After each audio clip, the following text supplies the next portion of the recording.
सासू माँ आप समझदार हैं, पर मैं बेवकूफ नहीं। सीता बहू लगभग 30-40 लोग होंगे।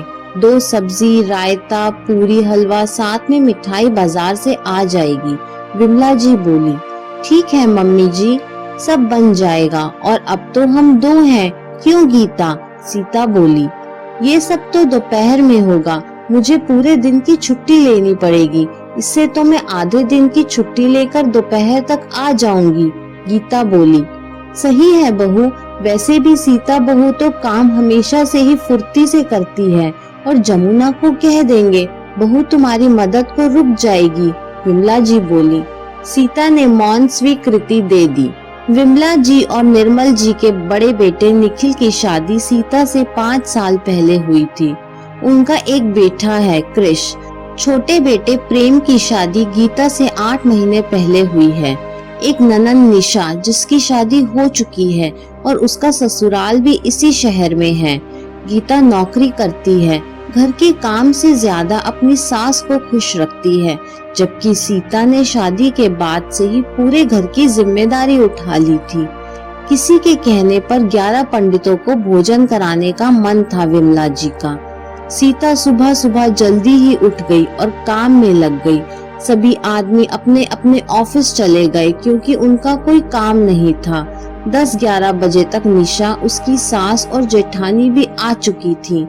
सीता बहू, समधन जी आई हैं, पहले चाय बना दो, फिर अपना काम कर लेना। विमला जी बोली। नमस्ते आंटी जी। नमस्ते भाभी, पानी देते हुए बोली। सीता, तुम्हें काम में किसी भी तरह की मदद की जरूरत हो तो हमें बुला लेना, निशा की सास बोली। अरे समधन जी, सीता को किसी की मदद की जरूरत नहीं है। यह तो बड़े बड़े हलवाइयों को फेल कर देती है, इतना स्वादिष्ट खाना बनाती है। बड़े दिनों के बाद आए हो आप तो हमारे पास बैठो, विमला जी बोली। आंटी जी, मम्मी सही कह रही है, काम तो लगभग हो गया है, बस पूरी निकालनी बाकी है।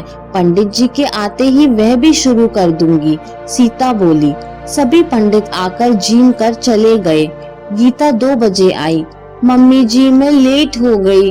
पता है, मैं निकली तो समय पर ही थी, लेकिन रास्ते में जिस ऑटो में बैठी थी वह पंचर हो गया, इसलिए। गीता बोली। कोई बात नहीं बहू, सीता बहू ने सब कर लिया। वैसे भी नौकरी और काम तुम क्या क्या संभाल लोगी, विमला जी बोली। गीता आकर सबके साथ बातों में बैठ गई, रसोई में नहीं गई। सीता का मन हुआ गीता को बुलाने का, पर सास ने कहा बेचारी अभी तो आई है, अब काम ही कितना है। सीता बिना कुछ कहे काम निपटाने लग गई। शाम को सब आदमी आ गए। उनको खाना खिलाने के समय गीता भाग भाग कर रसोई के सामान लाने लगी।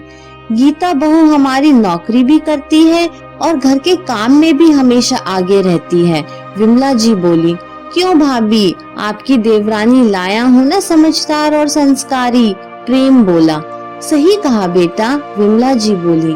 सीता कहना तो चाहती थी सच्चाई, पर चुप रहना उचित समझा ताकि माहौल खराब ना हो, और उसकी सास तो उसकी तारीफ करती ही है। कुछ दिन बाद निशा के बेटे का जन्मदिन आया तो विमला जी ने सीता को कहा, बहू निशा ने कहा है भाभी को भेज दो, उनके जैसा खाना कौन बनाता है, अब वो अकेले अकेले क्या करेगी, तो मैंने कहा सीता आकर काम कर जाएगी। ठीक है मम्मी जी, मैं वहीं तैयार हो जाऊंगी, सीता बोली। ऐसा कर, खाने का और कपड़े डालने का काम कर जा, बाकी मैं देख लूंगी, विमला जी बोली।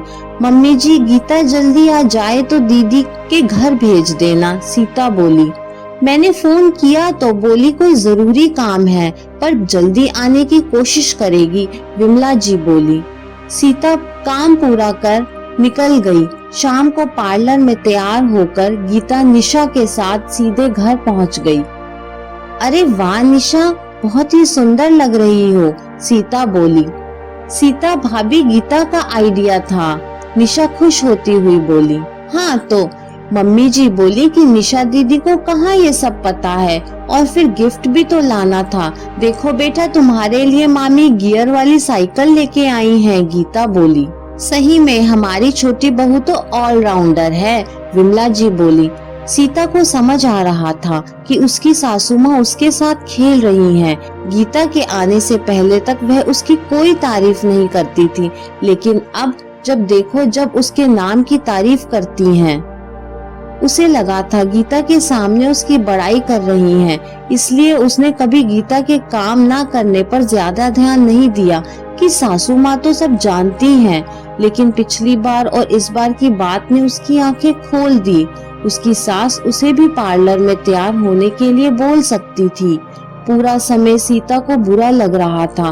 वहीं निखिल ने भी कह दिया, कम से कम थोड़ा ध्यान खुद पर भी दे दिया करो, अपनी उम्र से 5 साल बड़ी दिखती हो। गीता को देखो, काम भी करती है और हर जगह सबका दिल जीत लेती है। सीता का मन रोने का हो रहा था, पर अपने आप को जैसे तैसे संभाल कर रखा। अब सीता अपने काम से काम रखती। बहू, आज कुछ औरतें आएंगी तो तुम नाश्ते में कुछ बना देना, विमला जी बोली। मम्मी जी, गीता को बुला लेते, सीता बोली। अब इतने से काम के लिए उसे क्या बुलाना, और वैसे भी उसे कहाँ खाना तुम्हारे जितना अच्छा बनाना आता है, विमला जी बोली। मम्मी जी, आपके लिए घर की मुर्गी दाल बराबर है। मुझे सिर्फ काम के लिए ही याद किया जाता है और बाकी सब काम के लिए गीता को। सासू माँ, आप होशियार सही, पर मैं बेवकूफ नहीं। घर का माहौल खराब ना हो इसलिए चुप थी, पर पानी सिर के ऊपर जा चुका है, सीता बोलकर अपने कमरे में चली गई। विमला जी निउत्तर थी।